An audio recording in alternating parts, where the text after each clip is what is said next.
Umndeni wenkosi iMpumalanga Gwebinqele Gwadiso uthi kuwe insika ngokukhulu ukuzuma. Isothusile into base sive sekusithiwa usolekile njengoba bendichaza khange ayolala naso esibhedlela kodwa beyile kwagqirha so ke sive kabuhlungu.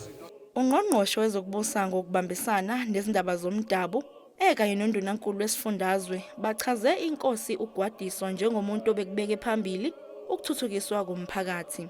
He was championing that Kumkan traditional leaders and the headmen and headwomen must not be spectators, but they must be part and parcel of the economic development of this area. He was very active developmentally. He was a community builder. He will always bring things from different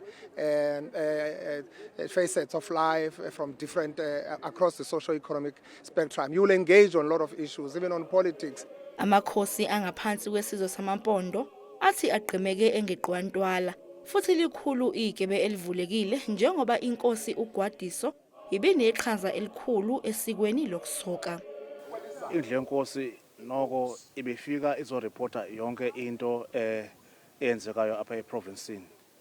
Isidibanisa ke ne-universities kwinto esijongene nolwaluko ukwenzela uba kwehle lento yokufa kwamakhwenkwe.